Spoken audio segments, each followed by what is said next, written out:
सैयदा उम्मे साइब रदियल्लाहु ताला अन्हा एक मुहाजिरा सहाबियां हैं। इस वाक़े को इमाम बहकी ने दलाइल नबुव्वा में जिक्र किया।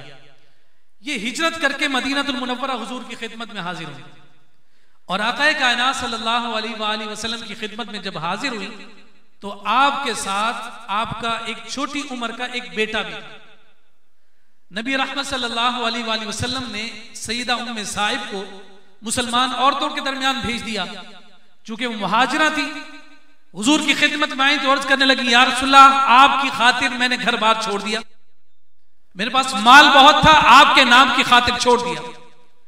शौहर आपकी गुस्ताखी करता था, मैं उसे छोड़ आई, अपना कारोबार छोड़ आई, अपने रिश्तेदार छोड़ आई, अपना खानदान छोड़ आई, या रसूलल्लाह सब कुछ छोड़कर सिर्फ आपके आसरे पर आपकी बारगाह में हाजिर हो गई हूं, मुझे भी कबूल फरमा लीजिए, मेरे इस बच्चे को भी अपनी बारगाह में कबूल फरमा लीजिए।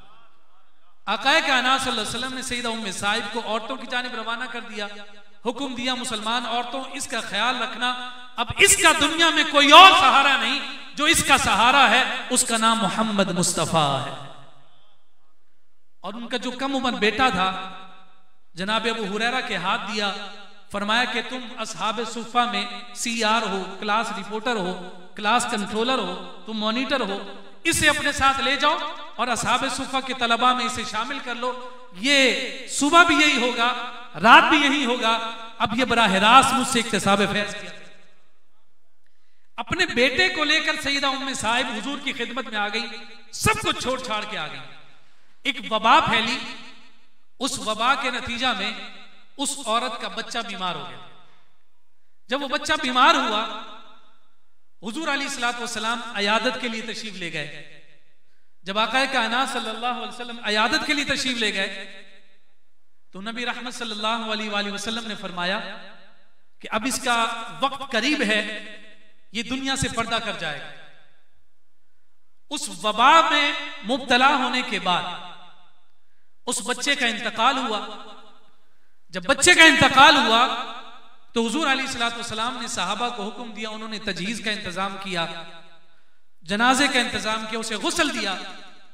जब दफनाने का वक्त आया तो हुजूर अलैहिस्सलातु वस्सलाम ने फरमाया कि अभी ठहरो, जाओ और जाकर इसकी मां को बता दो कि जो तुम्हारा आखिरी सहारा बेटे की सूरत में तुम्हारे पास था, वो अल्लाह रब्बुल इज्जत ने अपनी बारगाह में ले लिया है, आओ और आकर अपने बेटे को आखिरी दफा देखो।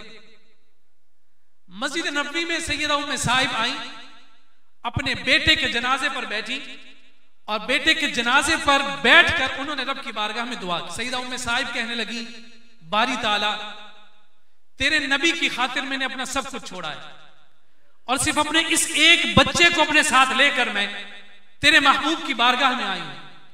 अगर आज आजमाइश के तौर पर मेरा यह बच्चा तूने वापस ले लिया तो बुत परस्त तेरे महबूब को बुरा भला कहे, वो बुत परस्त तेरे महबूब के बारे में जबान दराजी करेंगे और मुझे ताना देंगे कि तू उस नबी के मानने वालों में शामिल होकर एक ही बच्चा लेकर गई थी और उसके रब ने वही बच्चा तुझसे ले लिया।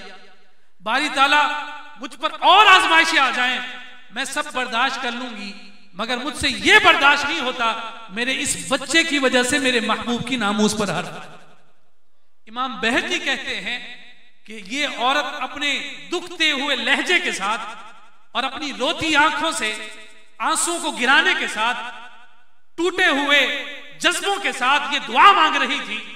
जनाब अनस बिन मालिक रज़ियल्लाहु ताला अन्हु कहते हैं, हमने देखा सैयदा उम्मे साइब के बेटे ने अपना पांव हिलाना शुरू कर दिया। सैयदा उम्मे साइब के बेटे ने अपना पांव हिलाना शुरू कर दिया और पांव हिलाने के बाद उसने खुद अपने जनाजे, अपने कफन की चादर को हटाया और उठकर बैठ गया। सीरत निगारों ने बयान किया, हुजूर अलैहिस्सलातु वस्सलाम जाहिरी पर्दा फरमा गए, वो नौजवान तब भी जिंदा रहा, उसकी वालदा दुनिया से पर्दा कर गई, उसके बाद जाकर उसे मौत आई। फरमाया कि अगर मुस्तफा की नामूस पर हर्फ आता हो और कोई टूटे दिल के साथ रब की बारगाह में ऐसी गुजारिश कर दे, अल्लाह रब्बुल इज्जत मुर्दों को जिंदा करके ऐलान कर देता है, मेरे कुदरत के फैसले तब्दील हो सकते हैं लेकिन मुस्तफा की हुर्मत पर कभी भी आंच नहीं आ सकती।